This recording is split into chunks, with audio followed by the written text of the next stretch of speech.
As we continue to celebrate the 250th celebration of our nation's founding, I wanted to invite a guest who offers a truly fresh and important perspective on a history that many of us assume we already understood, and we really don't. Today, I'm joined by author Russell Shorto. He wrote the 2025 book called Taking Manhattan, The Extraordinary Events That Created New York and Shaped America. In the book, he revisits the pivotal moment in 1664 when New Amsterdam became New York, a transfer of power from Dutch to English rule that really set the stage for the city we know today.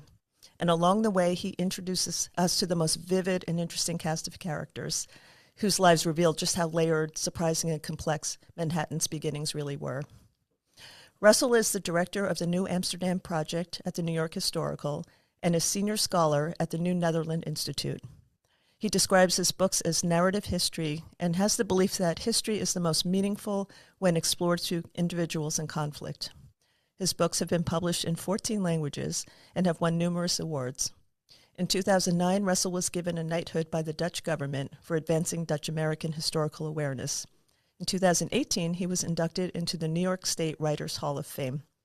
And that's just tipping the iceberg, I'm guessing, Russell. So Russell, welcome. It's so good to have you here today. And we always start the podcast by asking our guest about a bend in the road, a particular unexpected moment or event that changed the direction of where you thought you were headed. Do you have a Okay. Well, first, thank you, Roberta, for having me, and thank you for that very nice introduction.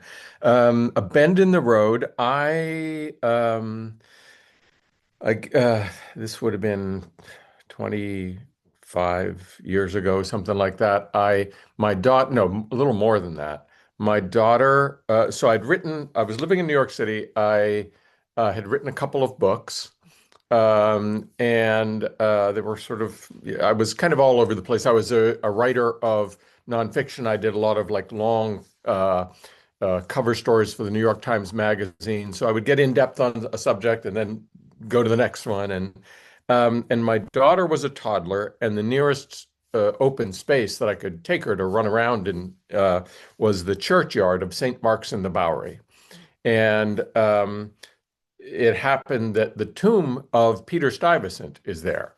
And so while she's running around, I'm looking at this tomb, and there's a kind of an obelisk, and it's got this text on it. I was reading about him, and it occurred to me that as a writer, I tend to gravitate to origin stories. And this was New York's origin story. I knew that it was Dutch, but I knew nothing about it. Mm-hmm. So that spurred me, and I asked a couple of friends who were historians of New York about the Dutch period, and they didn't know anything. And then eventually I just kept digging, and someone suggested I talk to a man named Charles Gehring, who since 1974 had been translating the 12,000 pages of records of the colony of New Netherland, which preceded New York. And I started talking to Charlie, and we had, I remember, a series of 3 long phone conversations, and then he invited me up, and I started exploring.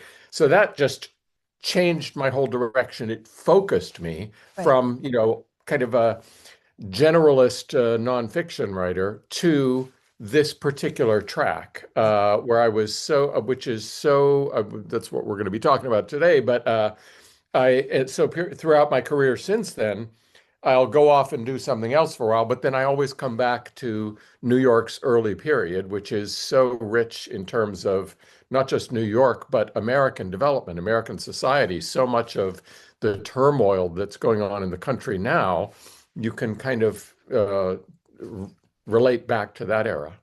Right. That's so interesting. It must have been interesting, like just having your daughter be so young at that time. Like you're probably thinking about her understanding of New York as she grows up and learns in school what you're going to supplement along the way. And then just her, like having this knowledge as she becomes a teenager and young woman and teaches her own kids maybe someday. So it's nice. Well, yeah, sure. That's what, and that was my daughter now has her own toddler. Yeah. So that's Yeah.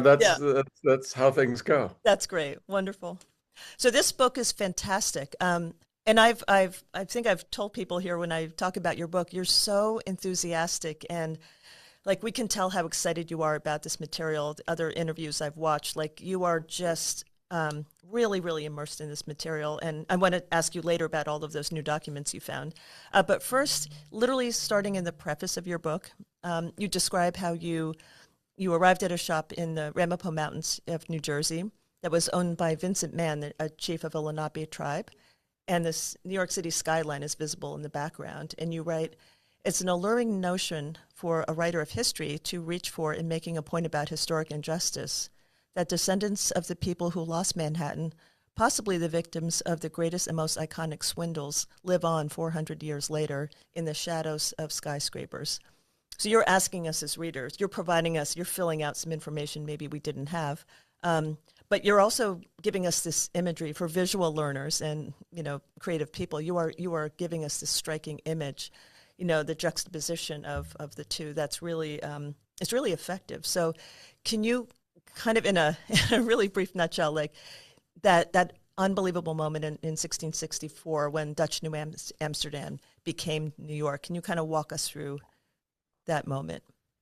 That's the center of the book, which is you had these Europe's two powers at the time, the Dutch Republic, and it's so strange to think that this tiny nation was, for a period in the 1600s, probably the most powerful country in the world, and it controlled not just what became New York City, but really this middle section of the eastern seaboard. So New Netherland, the Dutch colony, was all or parts of New York, New Jersey, some of Pennsylvania, some of Connecticut, Delaware, and New Amsterdam at the tip of Manhattan Island was the capital of it. So it had controlled this for 40 years. The English are rising. They want to start building an empire like the Dutch. They're very envious of the Dutch. And they send a fleet, and the two nations had fought a war. They fought these vicious trade wars around the world. This is the era in which European powers are colonizing the rest of the world. So they send this fleet to attack and to take the Dutch colony because the English had colonies to the north in New England, and they had settlements to the south in Maryland and Virginia. So they had kind of belatedly realized, oh, this is the choice bit here, and we need it now. So they send these 4 warships and 450 soldiers, and their cannons are aimed, and they come into the harbor, and the Dutch are sitting in their fort at the tip of the island. And they had word, people, we tend to think they were isolated, but in fact, they had spies all over the place, and they knew what was happening. So that's the setup. And we know the outcome. We know that the English are going to take it and rename it New York after James, the Duke of York, the brother of the king. But what happened? What was this? It was really a 2-week period in the late summer of that year of 1664. And what went on is this everybody expected, well, there's going to be cannons blazing and it's going to be ugly and it's going to be mayhem. And then when the smoke clears, we'll see what happened. But in fact, something different took place. And that's really the heart of the book. And you describe it as more of a merger than a takeover. Is that the term?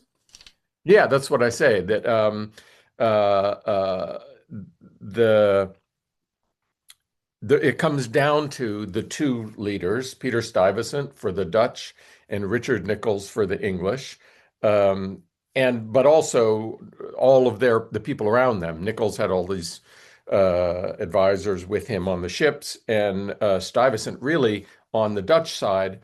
What was going on was kind of a debate among all the population of New Amsterdam, which was about 1,500 people. So you had, this mixed community, very diverse, speaking different languages. You had enslaved and free blacks. You had all kinds of people.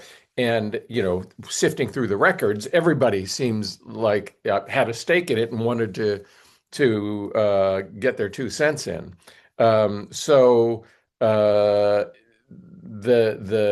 two leaders are trying to process all this, and what it comes down to is that on the Dutch side, they knew they had tried for years to get the leaders in the home country to pay attention to them.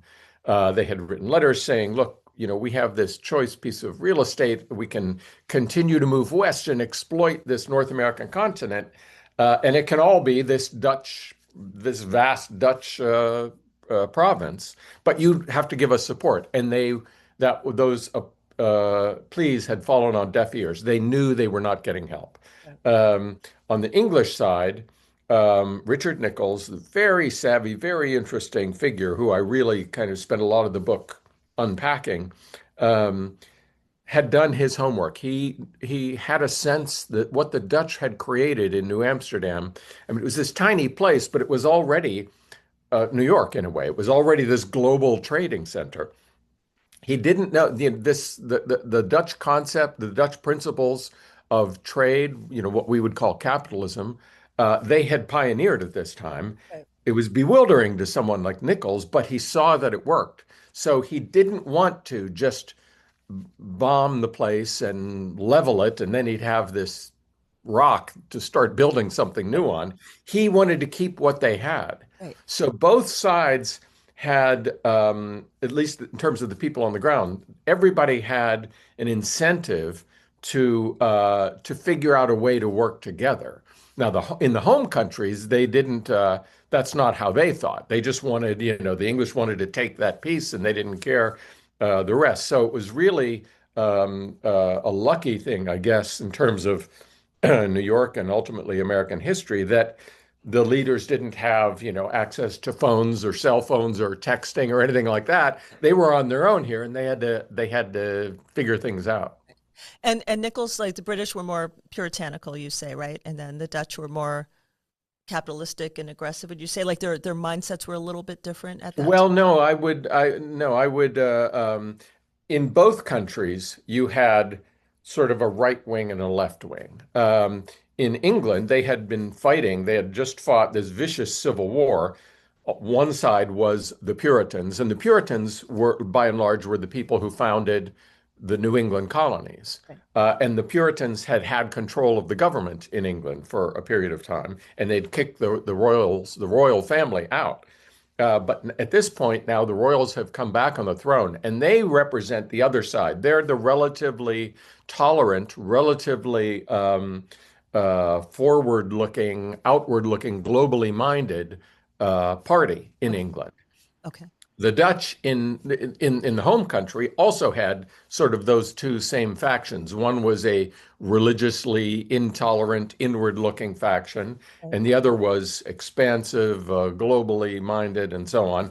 And they were in control in New Amsterdam. So when these two sides are looking at each other across New York Harbor and sending messengers back and forth on boats, they're realizing that they both have more in common with each other than they do with the other faction in their home country. Right. So that was part of the That's fascinating. dynamic here and what they had to sort out. But you also describe, like you said, it's such storytelling the way you're telling this, that the Dutch and English, they were almost like siblings, like competitive siblings, having something to prove, and one seemed to be a few steps ahead of the other. Probably you're describing that in different points of this history, right? Yeah, the Dutch had gotten the jump on everyone in Europe, and they Right. had developed this global trading empire, and they had these big multinational corporations, the Dutch East India Company and the West India Company, and that's something that the English were a little bit bewildered by and envious of. And that was what I think Richard Nicolls' kind of contribution to history was, realizing that what he's looking at here in New Amsterdam is the future, and Right. he wants it, and he wants a piece of it, and he wants to figure out how he can make them happy so that it becomes English, but everybody basically stays, and that's what they ultimately worked out. That the ultimate agreement that they came to, if you read it, and I have the whole thing in the book, is basically a Bill of Rights. Right. It's a promise that if the Dutch, who know they're not getting help from the home country, if they will give themselves over to the English, to English rule, everything will stay the same. People will keep their homes, they'll keep their businesses, their trade networks. And for the Dutch, they decided that was the best deal because then they were linking themselves to a power that would support them. Right, exactly. So you mentioned before how diverse this area was at the time.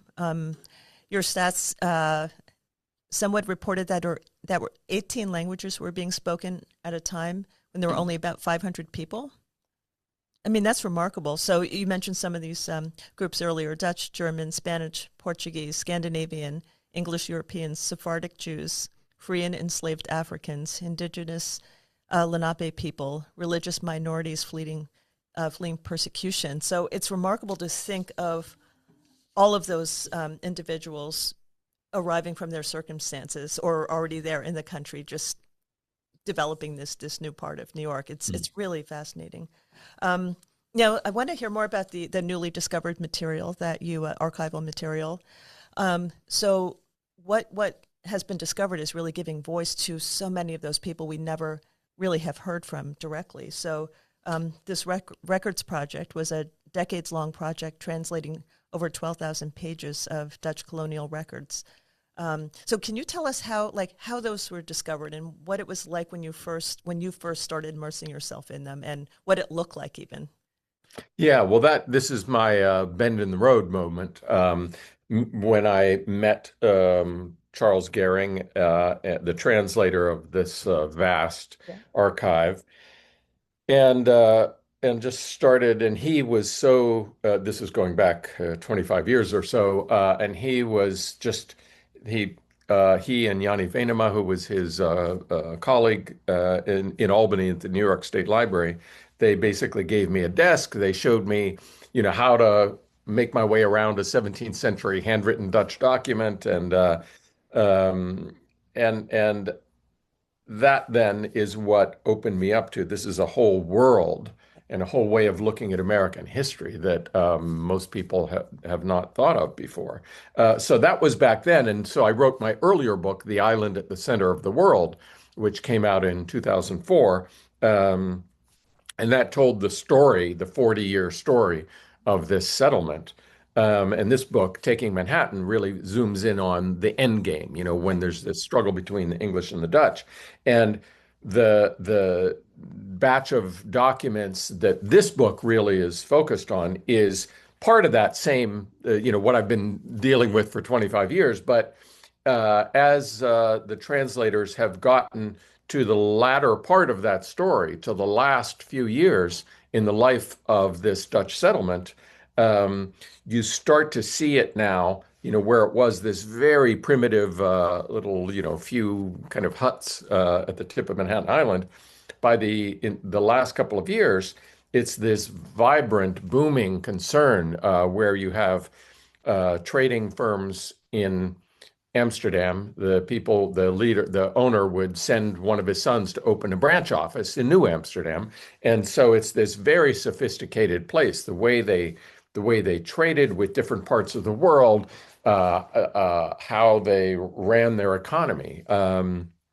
And so you see that, and you can feel the energy and the vibrancy in this place. And I realized, okay, now we can see what New Amsterdam looked like at the moment Richard Nichols arrived, and why he thought this is special. I want to keep it, and rename it New York, and just take that same energy and just add it to what would be this growing British Empire. So that's what was exciting, the idea of looking at this latter chunk of these documents and developing that story. Absolutely. And how has it been like both the reaction? I know you've been promoting this book for months and months and speaking in front of many, many different audiences and academics and fellow scholars. What have some of those conversations and the reaction to your book been over the last couple months? Well, it's great. There's the people in the field. There's, this tiny group of people in this field, Out of your and you minds have with all, excitement. Yeah. yeah, and you have all these intense conversations with people uh, who really know that world, and then you've got the wider world, and I see myself as someone who's like a bridge figure. I don't write strictly for an academic audience. I write what I hope is for a general audience, and that's why I was so pleased when you introduced me to say, when you said that, this is a story and it reads like a story, because I really, that's how I see history and that's how I do history. So I straddle those two audiences, and I love having these really intense conversations with both. And in terms of promoting a book, I'm all over the country, in the Netherlands, in-person conversations, lots of this kind of thing, Zoom and other media, and it's always fascinating. This is my eighth book, to see, something beginning to take hold, take root. The ideas, people are wrestling with them, people are challenging you, and that's all part of it. You want to, stage one of writing is, aha, I think that's an idea. Stage two is you develop the idea, and stage three is you're putting it out there, and the world is kind of nibbling at it, and it's becoming part of this larger discourse. Absolutely. And it comes at such an interesting time in history too. I'm just thinking about, our new New York City mayor, Zoran Mamdani. When you think of like the very diverse, obviously still the very diverse population of New York City. And I remember first hearing about him. I'm a big fan of his mother, Mira Nair, the filmmaker. And so I remember seeing pictures of him when he was a little guy, and then I didn't make the connection, and it's just fascinating. In this day and age, like when you think of everything that's going on, like it's ironically, it's probably more of a force of connection to read a book like yours right now, because again, just make the parallel today and what was going on in the 1600s. Everybody's from very diverse situations, and they have different needs and perspectives. And are you feeling kind of hopeful? Like I just really feel like you're part of a force of positivity and connection, so your work is it's fascinating, but I feel like it's really important right now to have this out. That's very nice of you to say. And I'm someone who, when I'm doing this history, which is 350 years old or so, um, I see I feel that connection to the present all the time, because maybe it's because uh, these things, we're talking about the beginnings of American society, the beginnings of New York. Um, and it's kind of like the acorn and the oak tree. I mean, they don't necessarily look alike, but Right, they've got this genetic right. connection. And in this case, I was just on a panel I was at the Rancho Mirage Writers Festival in Rancho Mirage, California. It Oh, was wow. really fascinating. And I was on a panel about immigration, of all things. And Brett Stevens, the op-ed columnist for the New York Times, was on the panel, and we were talking about this very fraught topic now. And on the one hand, I was saying America as a melting pot goes that far back. New Right. Amsterdam was, as you say, this place with all these people speaking different languages and worshiping different faiths. On the other hand, when a century later, the founding fathers pulled together these different colonies into one nation that was, going to stand for something, Right. they didn't see it as a nation of immigrants. They saw it as basically an English nation, and that it was going to go forward that way. And then it's in the 19th century, after you've had these waves of immigration from Europe, that people in this country start to fashion it in their minds and to kind of promote it as a nation of immigrants, a nation founded by immigrants, in which this diversity is a strength. Yeah. So it's interesting to see how different eras, and exactly 100 years ago, you had this period in the 1920s of this huge reaction against what had been in the previous decades, this massive immigration from Europe. Mhm. And that's the return of the Ku Klux Klan, and this very much, America is for white Anglo-Saxon Protestants, not for, it was mostly at that time, all the people who had migrated were largely Catholic Europeans from Italy and Ireland and Germany. So it was this huge reaction against that. Right. And we're in a very similar place now. And so you see over the course of the nation's history, this back and forth, this huge swing of the pendulum in terms of how people see this notion of immigration and whether it's a good thing or an evil thing. Right, exactly. I myself am first generation. My dad was from India and my mom from Canada, and he left India during the partition in the 1920s. But he, even as a little guy, he always dreamed of New York, and he became a citizen in the 1950s, became a psychiatrist. And when I think of his contributions and how beautifully he worked, he was like the universal citizen. So I kind of grew up thinking, wow, like That this was is your amazing. ideal. It was Yeah. incredible. So it's wonderful to just think about all the different contributions, like you said, from many different peoples, and the experience and the richness they bring from their own practices and culture. So it's Yeah. um, and what are you working on now? Before I'm just thinking. Well, actually, before I ask you that, our listeners always love to hear an author's process, the writing process, because and we've been promoting your book a lot. There are so many. It's so rich in pictures, and that the opening, just those maps, and even the illustration on the cover. You must have like piles of papers in different stacks. How on earth do you put together your notes and your process and how you're writing? Like, tell us a little bit about that to put If together. if I turned the Oh, laptop I or I can would show you my imagine. desk, it would be a total disaster, and it always is. Yeah, Well, between projects, I kind of clear away a yeah, lot of things. I'm not terribly organized, which I fool myself into thinking is kind of a good thing. I think if you're too neat and everything, then yeah, kind of you can't see the connections. So I try to keep a balance between um, drowning in material and then, just at a certain moment, you clutch at something yeah, and you see connections across different yeah. kinds of material, different bodies of primary sources.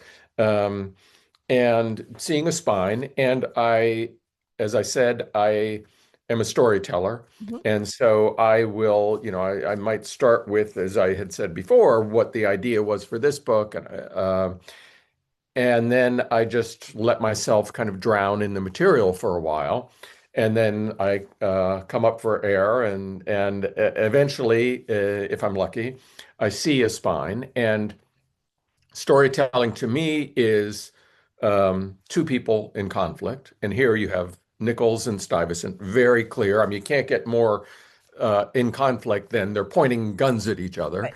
And so that's a strong basis. Then around that, once you have that, and that's your framework, I, that I can tell, like, the obvious questions are, why are they at each other's throats? What is behind each what they represent, so their whole country, what they grew up in, and so on, but also they themselves. Mhm. And what I try to do as much as possible is tell that backstory, not just like in a textbook way, but rather from the perspective of the two individuals. So Right. with Nichols, I go back to his hometown in Bedfordshire. It turns out that he grew up basically with these royal brothers, James and Charles, who would come to lead England. And they then, when they had this very delicate mission, they appointed this man they've known all their lives for it.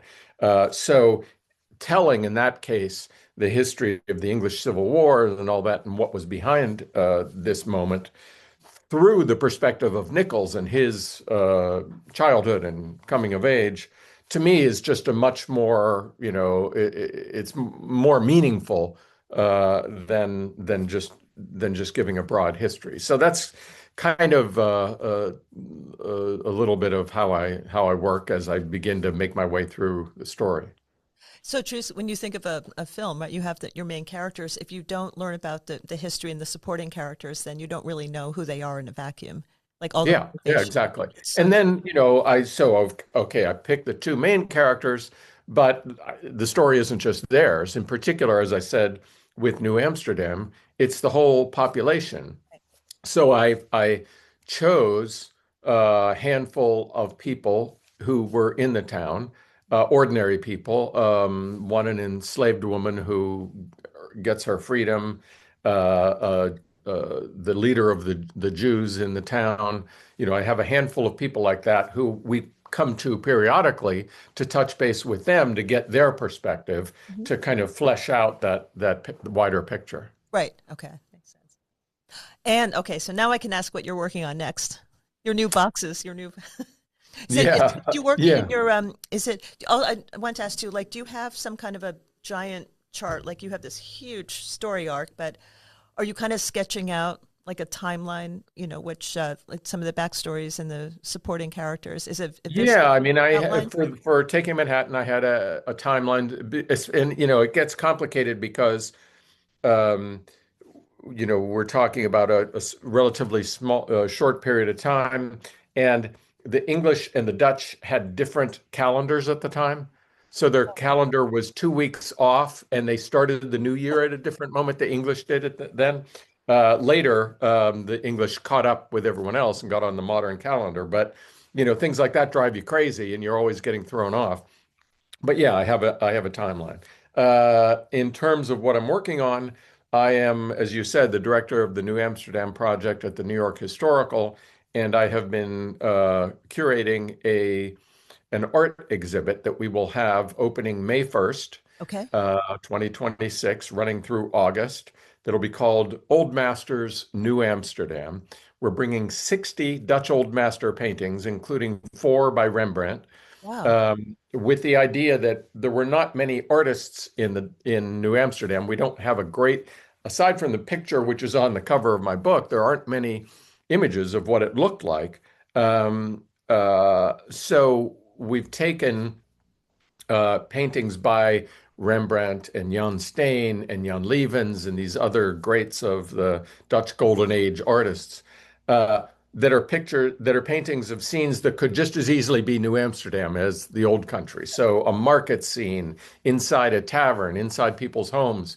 And so we're using them to flesh out what Amsterdam may have looked like. So that's been a lot of fun because it's storytelling, but in a very different way. Obviously, very visual, and you're not, you can't direct the reader the way you can with a book, where you expect them to read chapter one, then chapter two, then chapter three. In a museum exhibit, people are going to bounce Right. around in different ways, so you have to kind of let this be a little looser with your storytelling. Oh, that must be such an exciting, like, sort of companion massive project along with your writing. That's wonderful. And what Yeah, are some of the, because it makes you think in different ways, and you have to think about the kind of experience people have. You're not as well, I feel like with the book, you're leading them more, you're guiding them more. right. And with an exhibit, you have to, well, maybe they're going to start at the opposite end and come that way. But also you're giving, even if they don't have the context, art is still so incredibly personal, Mm. so subjective, but just having the, like the gallery statement, like next to that painting, even if you're in the wrong order, I hope everyone takes a minute to read all of those. And where are some of the museums and collections that you and your team acquired the artwork from? Most of these are from the Leiden collection, which is a fascinating collection. And this exhibit came out of a conversation that I had with Tom Kaplan a few years ago, who is the owner of the paintings in the Leiden collection. And I kind of sketched out this idea, and he said, "Okay, you can borrow as many as you want." So I think about 45 of the 60 paintings are from his collection. Then we have from the MFA, the Museum of Fine Arts in Boston, the Center for Netherlandish Art there. We've got several paintings from private collectors from the National Gallery of Art in Washington, and some from the Virginia Museum of Fine Arts. So it was, and being a curator, you learn, when you're writing, you can just write whatever, but when you're going to get loan paintings on loan, you're very much constrained by real world concerns, such as the cost of insuring and shipping. And so we ended up getting all of our things from the US. We didn't have to Okay, get loans from Europe. that's wonderful. Oh, that's going to be exciting. We'll definitely